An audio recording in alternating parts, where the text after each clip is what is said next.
대전 MBC 라디오 3830 상담실 본격적인 상담에 앞서서 오늘은 임플란트 후 음식물 저류에 대해서 알아보도록 하겠습니다. 오늘 도움 말씀에 바른길 치과 정기룡 원장입니다. 안녕하세요. 안녕하세요. 네, 치아가 빠지면 임플란트 치료 많이들 받으시잖아요. 임플란트의 장점 어떤 게 있을까요? 일단 임플란트는 사라진 내 치아를 대신해 줄 수 있는 아주 좋은 치료 방법이죠. 네. 예전에는 치아가 빠지면 주변 치아를 삭제해서 크라운 치료를 했죠. 네. 그리고 빈 곳은 보철을 연결하는 그러니까 크라운 브릿지 치료를 많이 했습니다.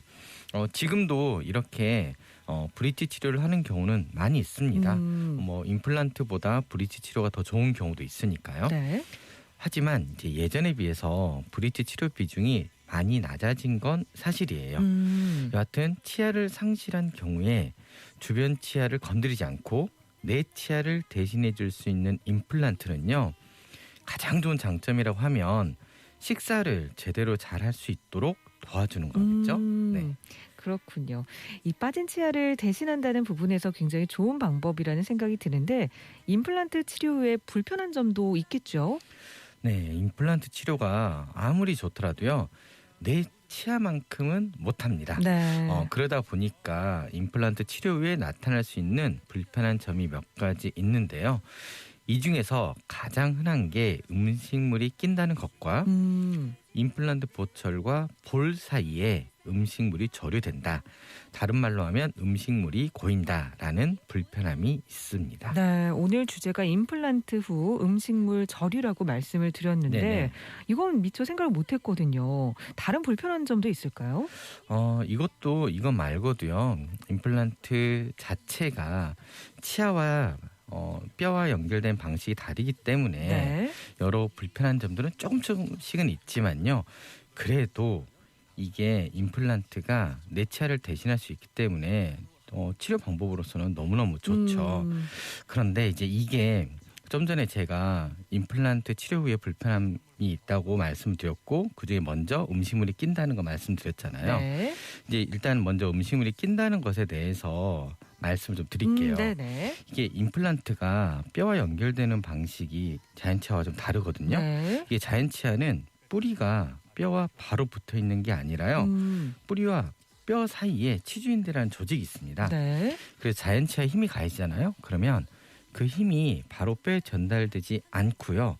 치주인대가 완충작용을 해줍니다.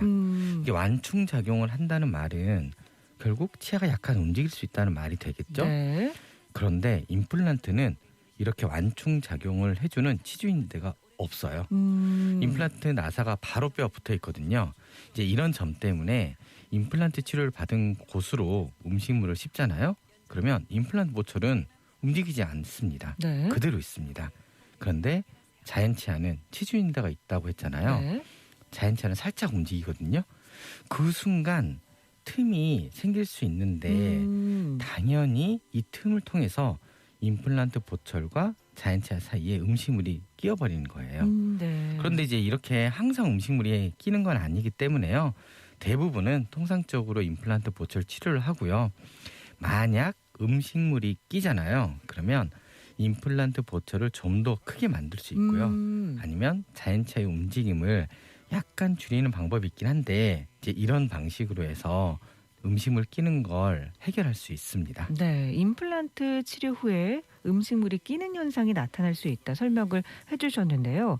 그 앞서서 음식물이 끼는 거 외에 고인다라고 네네. 오늘 주제 저류라고 얘기를 해주셨잖아요. 네네. 왜 음식물이 고이는 걸까요? 일단 임플란트 치료를 받지 않은 분이라면요. 음식물이 저류되는 경험을 해보신 적이 거의 없으실 거예요. 어떤 느낌인지 저는 사실 상상이 안 가긴 해요. 네, 그렇죠. 이제 먼저 음식물이 우리 입 안에서 어떻게 이동을 하는지 설명을 드릴게요. 네. 음식물이 입 안에 들어갑니다. 그러면 음식물을 위 치아와 아래 치아 사이에 가도록 혀가 밀어줍니다. 그러면 아래턱이 위로 올라가면서 아래 치아가 위 치아를 누르겠죠? 네. 그러면서 그 사이에 있는 음식물을 씹게 됩니다. 그러면 위 아래 치아가 맞물리면서 씹힌 음식물은 어떻게 될까요? 이게 음식물 중 일부는요. 네. 혀 쪽으로 가게 되고요. 나머지는 볼 쪽으로 밀려갑니다. 이제 이때부터가 중요한데요. 이제 음식물을 저희가 한 번만 씹고 삼키는 경우는 없습니다. 그렇죠. 그래서 음식물 다시 치아 사이로 보내줘야 돼요. 제일 처음에 음식물이 입안에 들어갈 때는 혀만 그 역할을 했었는데요. 이제 두 번째부터는 혀뿐만 아니라 볼도 그 역할을 해줘야 돼요. 그러니까 음식물이 절유된다는 건 혀나 볼이 제 역할을 하지 못하는 거다. 이렇게 이해하면 될까요? 네, 그렇죠. 이게 음식물을 여러 번 씹으려면 위, 아래 치아 사이에 음식물이 다시 위치를 시켜줘야 되는데 음식물을 한 번 씹은 후에 혀 쪽으로 들어간 음식물은 혀가 치아 쪽으로 다시 밀어주고요. 볼 쪽으로 들어간 음식물은 볼이 음식물을 밀어줍니다. 네. 그런데 이게 혀가 음식물을 밀어주지 못하는 경우는 거의 없거든요. 대부분 볼이 음식물을 밀어주지 못하는 경우가 많은데요. 특히 이게 언제냐면요. 아래 큰 어금니 잇몸뼈가 많이 녹아버렸을 때 이런 일이 자주 발생을 합니다. 아래 큰 어금니의 잇몸뼈가 녹았을 때 볼이 잘 음식물을 밀어내지 못한다라고 설명해 주셨는데 어떤 관계가 있는 걸까요? 이게 잇몸에 염증이 생기면 잇몸뼈가 녹더라도요. 또는 심한 경우에 치아가 빠졌더라도 볼살이 사라지는 일은 없습니다. 그렇죠? 네. 하지만 중요한 게 하나 사라지는데요. 바로 구강 전정의 깊이입니다. 구강 전정이요? 이게 말이 좀 어렵죠. 네. 이게 구강 전정이라고 하는 건요. 치아와 볼 사이에 있는 깊이 패인 홈을 말합니다. 네네. 이제 거울 앞에 서 있다고 해보고요. 손가락을 입안에 넣어서 볼을 바깥으로 밀었을 때 치아와 볼 사이에 긴 협곡이 보일 텐데요. 네. 이게 바로 구강 전정입니다.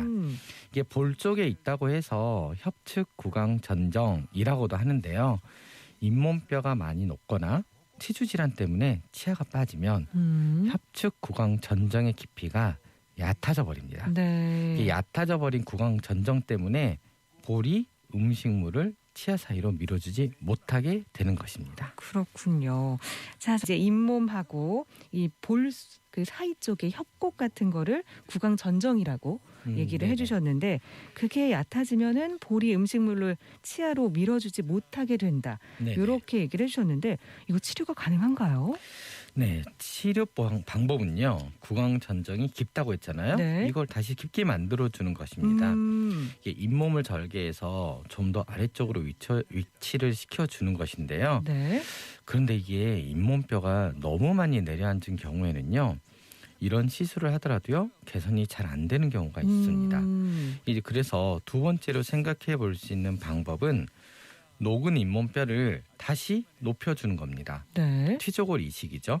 그런데 이게 치조골 이식 중에서 가장 힘든 게 치조골의 높이 자체를 올려주는 거거든요. 그래서 이제 이런 시술이 100% 성공한다고 말씀드리기가 좀 어렵습니다. 네. 그래서 가장 좋은 방법은 구강 전정이 너무 얕아지기 전에 미리 치료를 받는 것입니다. 근데 일단은 약간의 협곡은 누구나 있는 거니까 네네. 이게 진짜 얕아진 건지 아닌지 스스로 좀 판단하기가 어려울 것 같거든요. 알 수 있는 방법이 있을까요? 솔직히 매일 입안을 들여다보지 않는 이상 알 수 있는 방법 없겠죠. 네. 하지만 이거 하나만 기억하고 계시면 됩니다. 이게 잇몸 질환이 심한 상태거나 임플란트 시술 후에 볼 쪽에 음식물이 고이는 것 때문에 고생하실 가능성이 있잖아요. 네네. 이게 바로 잇몸에 염증이 생겨서 결국은 뼈가 녹아서 그런 거거든요. 그러면 잇몸에 염증이 생겼을 때, 특히 부었을 때 네. 대처를 잘 하셔야 돼요. 이게 바로 치료를 받으시는 건데요. 절대로 약만 드셔서는 안 되고요. 네. 시중에 판매하는 잇몸 질환 치료 보조제만 복용하셔도 안 됩니다. 네. 잇몸에 염증이 생겨서 부었으면 꼭 치과에서 잇몸 염증 치료를 받으셔야 하고요. 이것만 제대로 하셔도요. 나중에 잇몸 시술 후에 볼 쪽에 음식물이 절유돼서 생기는 불편함을 어느 정도는 예방을 할 수가 있습니다. 네. 이게 간혹 가다가 잇몸이 부을 정도로 염증이 심한 경우에도요. 그래도 내 치아가 최고지라고 생각하면서 정말 최대한 버티시는 경우도 있는데요. 네. 버티면 버틸수록 뼈는 녹고요. 구강 전정도 없어져 버립니다. 음. 그래서 이건 나중에 음식물이 정말 필연적으로 저류될 수밖에 없는 구강 전정을 만드는 길이기 때문에요. 네네. 꼭 잇몸이 염증이 생겨서 벗다. 그러면요. 음. 무조건 치과에서 치료를 받으시는 게 최고입니다. 근데 많은 분들이 잇몸이 붓고 이러면은 그냥 대수롭지 않게 넘기다가 정말로 이제 최악의 경우로 갔을 때 임플란트를 선택하시는 경우도 많잖아요. 네, 그렇죠. 그렇게 되면은 임플란트를 하는 거는 성공적이다 하더라도 네, 그게 구강 전정이 사라져서 네. 잇몸에 음식물 저류가 더 많이 생길 수 있는 거잖아요. 네, 그래서 임플란트 치료 받고 나서 음식물은 잘 씹을 수 있으니까 좋다. 네, 그런데 네. 밥 먹을 때마다 볼에 음식물이 고여 있어서 이거 빼내느라고 너무 힘들다라고 말씀하시는 분들이 상당히 많이 있습니다. 네네. 그렇기 때문에 미리미리 잇몸에 좀 염증이 있고 붓고 하실 때 치과 바로 내원하셔가지고 진단받고 잘 치료받으시는 게 중요하겠다는 생각이 듭니다. 여기까지 도움 말씀에 정기룡 원장이었습니다. 오늘 말씀 고맙습니다. 네, 수고하셨습니다.